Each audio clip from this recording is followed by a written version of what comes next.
that you want to talk about situational awareness, because this is something that's become so important in my life and continues to be important. I'll tell you, when I was in college, I was a normal kid. I was 18, 19, 20 years old, and I was not situationally aware. I went to school here in Washington at George Washington University, and I remember specifically freshman year, I was 18 years old. It was the last warm evening of the year. We knew it was because this cold front was coming in, and I wanted to go for a walk. And it was like 10:30 at night, and nobody on my floor wanted to go for a walk with me. So I went alone. And I remember going straight down 19th Street toward Constitution Avenue. And I got just past the State Department, and I hear a voice say, "Excuse me, do you have the time?" And I turned, and there was a guy holding like a tube, like a big mailing tube, but like a baseball bat. And he says, "Give me your watch and your wallet." And I put up my hands to protect myself. And in a split second, I thought to myself, I bet that tube is empty. And I took a swing at him and I hit him, and it stunned him, and he ran off. That was the first time something like that had ever happened to me. And I was determined to be more situationally aware. Okay, I graduate, I go to graduate school, get my degree there, and I get recruited out of graduate school into the CIA. I spend the first 7.5 years of my career as an analyst, and then I make a very unusual for the time transition into counterterrorism operations. So I go through all the operational training. And what I really took to the most was surveillance and surveillance detection. Talk about the gold standard of situational awareness. So flash forward 5 more years, 9/11 takes place, and I go to Pakistan to be the CIA's chief of counterterrorism operations right after the 9/11 attacks. I was staying in a small guest house. They wanted to put me in the Marriott. I said, "Are you insane? What's the first place that they're going to blow up? It's the Marriott. Put a bigger target on me, please." Yeah. And I spent the first night there, and they moved me into a little guest house, and 6 weeks later, they blew up the Marriott and killed half the people inside. So I'm in this little guest house, and every day I would leave for work at a different time and take a different route. So I never established a pattern. One day I noticed there's a guy on a motorcycle with a red helmet, and he's trying really hard to stay in my blind spot. So I'd speed up, he'd speed up. I slow down, he slows down. I change lanes, he's changing with me. And I was like, dang it. So I jotted a note to myself. I always kept a little notebook. This is before you could take notes on a phone. I always kept a little notebook in my pocket and a pen. So I wrote down his license number. The only reason he even came to my attention was that he was wearing the helmet. And I had never seen anybody in Pakistan wearing a motorcycle helmet. I didn't even know you could buy them there. So I get to the entrance to the diplomatic quarter, and he breaks off. Normal work day, I'm working 14, 15, 16 hours. So I arrive during dark hours, and I leave after dark. I leave the diplomatic quarter. He's back on me again. So now I know I'm in trouble. I get home. I'm worried. I can't sleep. I'm nervous. The next morning, I get up at 5 o'clock in the morning. I open the door crack. I look up and down the street. I don't see anybody. I check under my car with a mirror for bombs and tracking devices. I don't see anything. I get about a block, 2 blocks, and he's on me again. So I get to the embassy. I wait for the security officer to come in, and I said, "I'm under surveillance. I'm positive I'm under surveillance." He's like, "Okay." I explained what the story was. And he says, "We have to wait for the chief to come in." Chief comes in around 7. I go in. I said, "I'm under surveillance. I'm 100% sure." And I explained. And he's like, "Well, you know what you have to do." And I said, I know what I have to do. He's like, "Don't worry. We're going to have a team out there. We're going to have 3, 4 cars. Everybody's going to surround you. We're going to help. Everybody's going to be helped." I was a nervous wreck all day. I had never killed anybody. I never had to. And so that afternoon at 3 o'clock, I had a meeting in a safe house that we shared with the Pakistani intelligence service. And on my way out, and Josh, I don't know what possessed me to do this, but as I get to the door to leave, I stopped and I turned and I said, "General Muhammad, are you following me?" And he said, "No, why?" And I said, "Because I'm under surveillance. I'm positive that I'm under surveillance. And when I see the guy this afternoon, I'm going to kill him." And I never saw him again. Because of course I was under surveillance.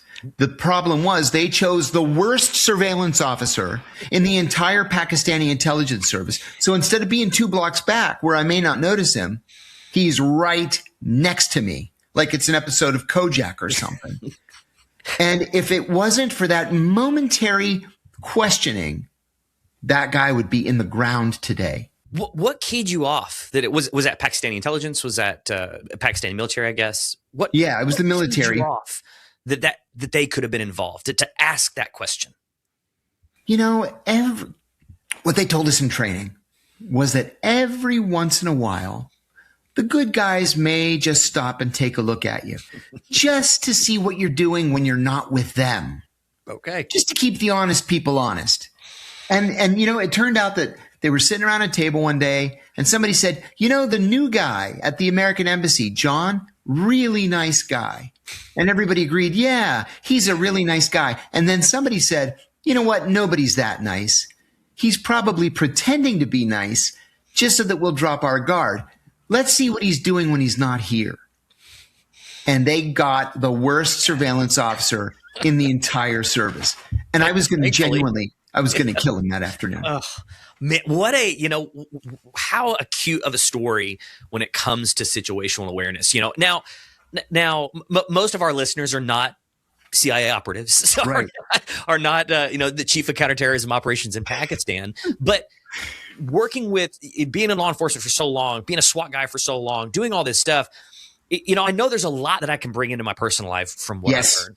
Absolutely, yes. What do you think? What are those things you've learned? I mean, as the pinnacle, as the epitome of surveillance, of blending in, of being safe. What are those things that the average person that you can bring down to the average person? Because I assume there's a bunch of overlap there. Oh, yeah. And that's a potentially life-saving question. So after I left Pakistan, after I left the CIA, there was a CIA contractor. So he was on contract to the CIA, but had never gone through any of the training. He's essentially a civilian that has a classified job. He did exactly what you are not supposed to do in this kind of situation. So he's in Lahore, Pakistan, stuck in traffic. And in his side view mirror, he sees two guys coming up alongside of him on a motorcycle. One of them is pulling out a gun as he's looking in the side view mirror. So he takes out his gun and shoots both of the motorcyclists and kills them dead. So now what would you do? What would I do? I'd get the hell out of there. He puts it in park, calls the consulate, and sits there and waits for them to come. This gigantic mob formed, rocking the car, trying to pull him out of the car. The consulate sends a security team over to help him out. On the way to help him out, they hit and kill a guy on a bicycle. So they can't get to the site where he's most in need of help. Finally, the Pakistani police arrive. They arrest him, thus saving his life, but they charge him with 2 counts of murder.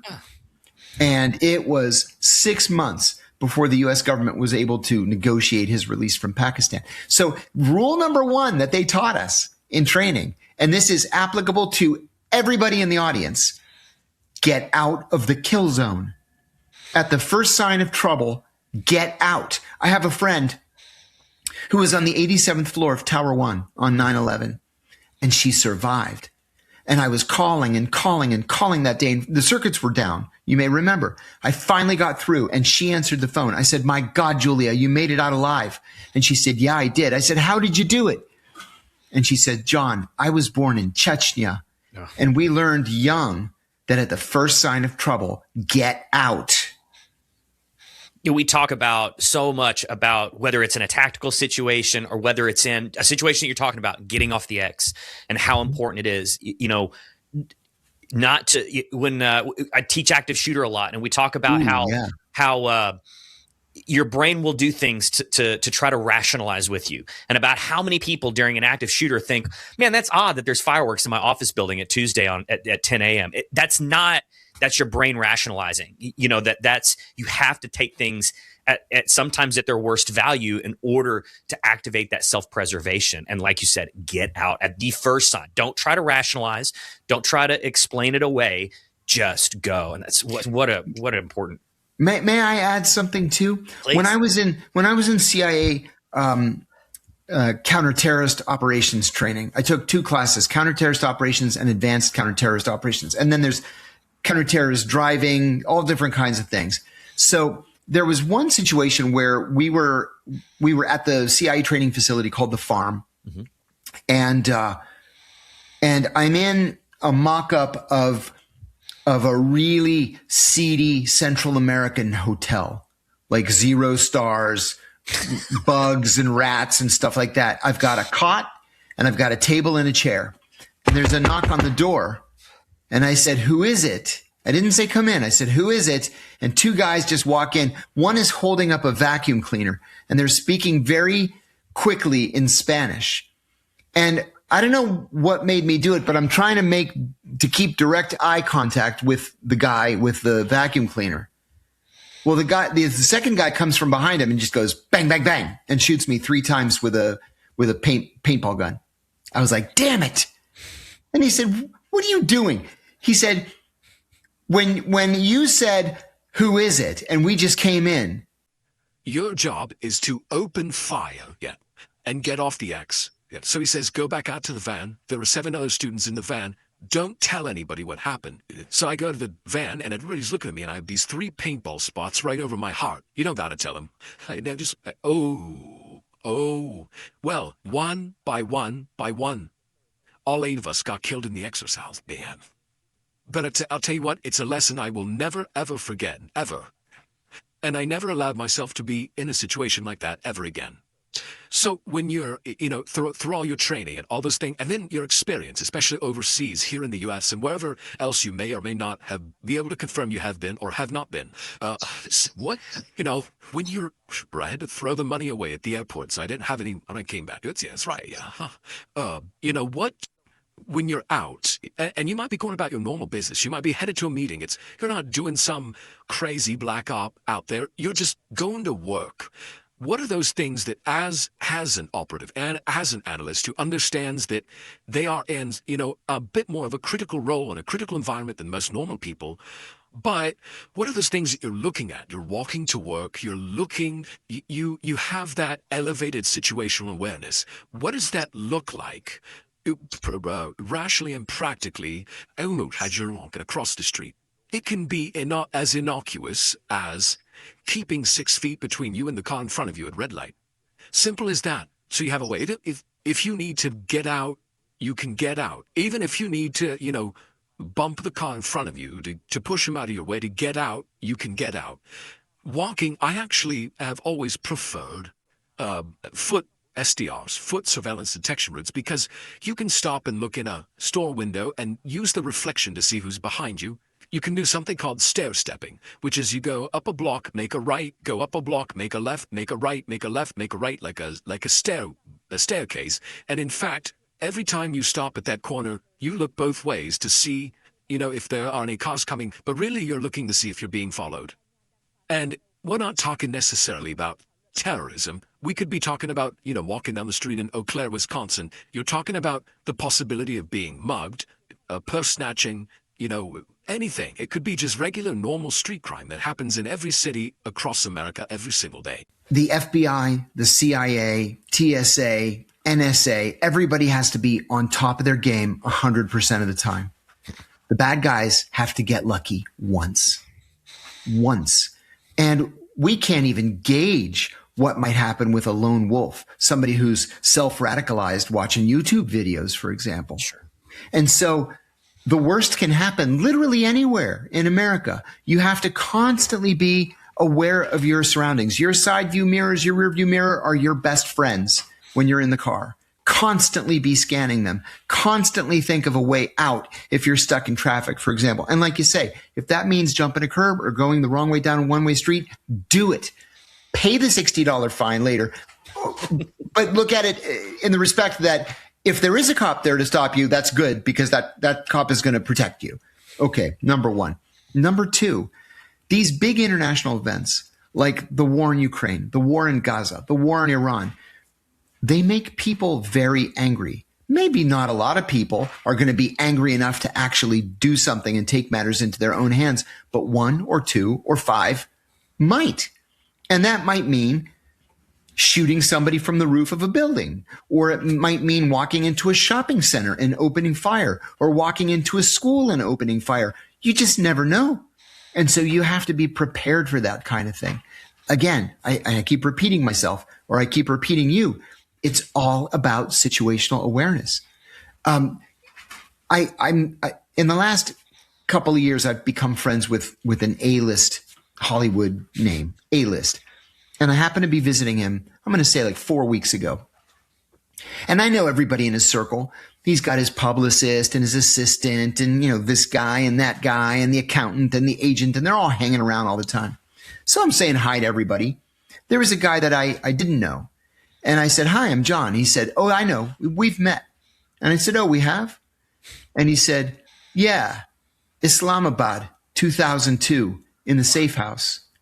And I said, "Oh, I remember you." Now, this is 24 years ago. I said, "I remember you." He said, "Right. You finished your tour and went back to headquarters." I said, "Right. I never saw you again. What did you do?" He said, "I went to Blackwater." And I said, "What are you doing now?" He said, "I'm head of security for him." Oh, wow. And I said, "Are you getting threats?" I said to the star, "Are you getting threats?" And he said, "Yeah, I've taken a position on this Iran thing, and the threats I'm getting would make your hair stand up." Well, you have to take everything like that very seriously, because you don't know who's a nut or who's venting or who really means business. I had a stalker one time, Josh. This is right after I went public in 2007. Mm-hmm. I gave a speech at Georgetown University Law School that was carried on C-SPAN. Who watches C-SPAN? Well, I'll tell you, one woman in Lincoln, Nebraska was watching C-SPAN, and she somehow got it into her head that I proposed to her in code during my speech. And so she started sending me emails, sometimes as many as 25 or 30 a day, telling me how much she loved me. She accepted my proposal. This went on for months. I never, ever answered a single one of the emails. But then I'm working for the Senate Foreign Relations Committee. I was the senior investigator there. And the intern calls me one morning and said, "John, your 10 o'clock is here." And I said, "I don't have a 10 o'clock. And I said, "Who is it?" He says, "Let me get her name." He gets her name. He tells me her name. And I go, "She's in the building?" And I said, "Hold her there. I'm calling the cops." So I call the Capitol Police. They run over. She bolts. But then she sends me an email later, like this very kind of flaky, friendly. She goes, "Silly, why did you call the cops on me? You know how much I love you. I just wanted to tell you I brought a gun with me so I can kill your wife so we can be together forever." So I called the cops again. I said, "Look, she just emailed me. She's in room 919 of the Harrington Hotel. She's armed, and she came here specifically with the intent to kill my wife." So they got her. But this is just one lone nut. You never know what you're going to have to face. I can't imagine. One, that's the thing. You should call Netflix. That's the things that good series are made out of right there. But two, I can't imagine how you have to sift through, doing what you've been doing for so long. How do you sift through the legitimate threats and the non-legitimate threats and the ones you think will never happen, or the ones like this where you have a crazy lady from Lincoln, Nebraska coming in and trying to kill your wife? Well, I'll tell you, that seems like such a challenge. It's a big challenge. And I'll tell you what part of the problem is. The local police will tell you that there's nothing they can do because it's an interstate. These calls come from everywhere. They're routed everywhere. And half of the time, these people use Google Voice. So you don't know where they're calling from. It's untraceable. I'll tell you what happened to me recently. I gave a podcast interview in which I said that Reza Pahlavi, the crown prince of Iran, was a clown. That was the word I used. I said, he's a clown. He doesn't want to go back to Iran. His wife is cheating on him with her French personal trainer. The guy's a disgrace, and he would not survive the walk from the plane to the terminal were he to go back to Iran. That's my position. Some guy called me 72 times in 3 hours. I kept blocking the calls. He used 6 different Google Voice numbers, leaving me the filthiest, most vile voicemails. Okay, who cares? But then he said, "I can't wait to see your brains spread out on the sidewalk in front of 123 Main Street." But he said my address, my home address. So I called the FBI, and I'm telling them the story from the beginning, and they're like, yeah, this happens to people all day long, all the time. And then I said, the threat with my address. And then he said, and what about your son? When was the last time you talked to your son? The one that lives at 123 High Street, Cincinnati, Ohio. And I was like, okay, you've gone too far. So when I told the FBI agent that, he was like, oh, that's a crime. Okay. So they picked it up. They found the guy. It took him 4 days. And he was just some nut in New York who saw the interview, took exception with it, and decided he was going to try to silence me. I got a death threat a week ago where this idiot used his actual name, email, and phone number. He's the CEO of a medical NGO. Didn't like what I said on the Piers Morgan show and threatened to come down to Washington and blow my brains out. So the FBI, I sent it to the FBI, and the guy's like, thank you. We're going to drive over there. We're going to tell him, cut it out. He said, but if it happens again, are you willing to press charges? And I said, yes, of course I am. So you got to take, it's a long way of saying you have to take everything seriously. You have to. I've been doing news for a little while, and I've gotten some pretty hateful comments. Haven't gotten death threats yet. I haven't. Well, you'll come, John. I haven't. I just haven't gotten there yet. Welcome to that level. So I have not called in a foreign leader a clown yet, but I'm sure that's probably down the road. Not too long. So I don't want to take too much of your time, but there's this dying question that I have. We kind of talked a little bit about it and some of the things that you've learned. I feel like, what is the one thing, if you had to narrow it down, and maybe we've already talked about it, what is that one thing that you learned in all your training and all your experience, Pakistan and abroad and here? What is that one thing that you still do every day? That one thing they go to take with you, and it still creeps into your daily life every day? Because I know I have a couple, and I'm sure you do too. Oh yeah.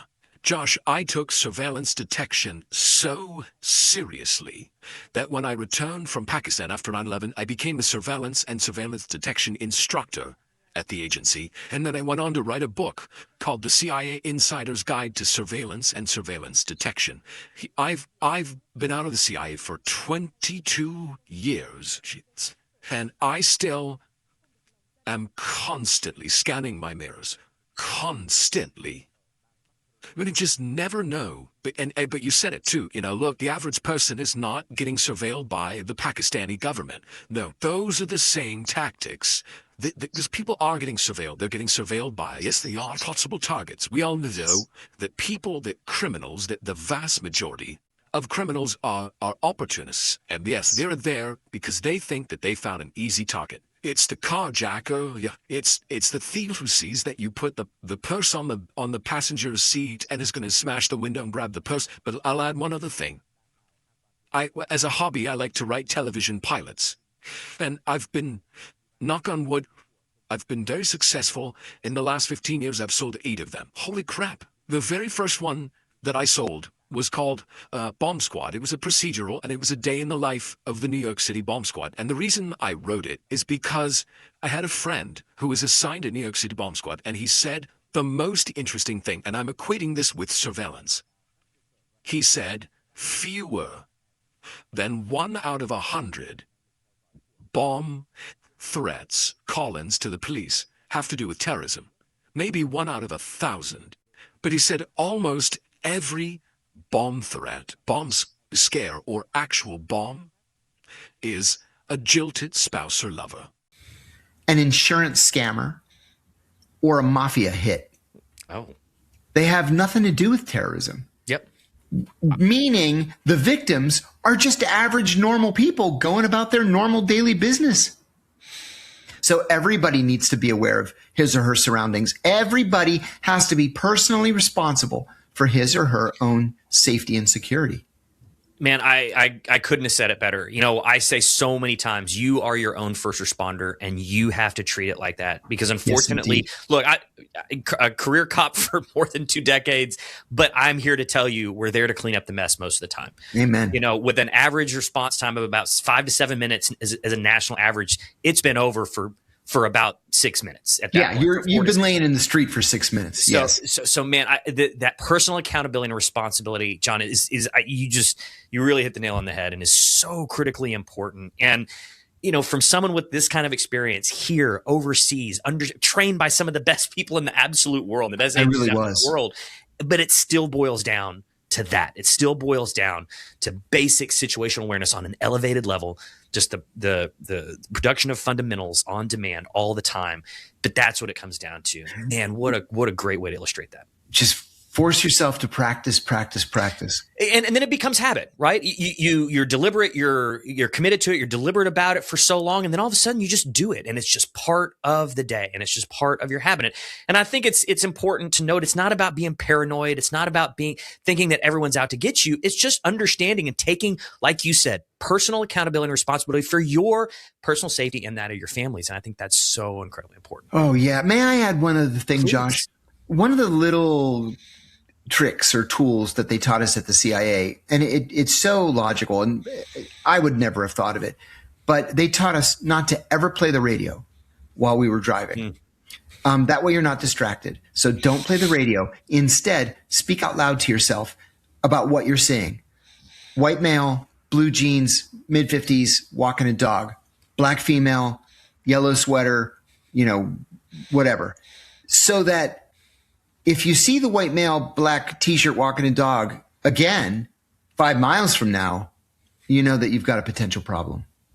What an interesting, almost like a Kim's game. So I spent a long time as a sniper with SWAT, and we'd play Kim's games all the time, which is just like that. Remembering those observations and making those observations in a way, like you said, using mnemonics, using just speaking out loud so that you see it again, it, and it makes a mark in your mind. And man, how great of a tip, just for the average person to be able to do to train that situational awareness. How cool. John, thank you so much, man. I could go on and talk for hours, but this has been so enlightening and such an incredible look into somebody that has all that experience and how they live their day-to-day life. I'd love to, how can people find out more, learn more about you and about what you're advocating for? Thank you. And more of your stories.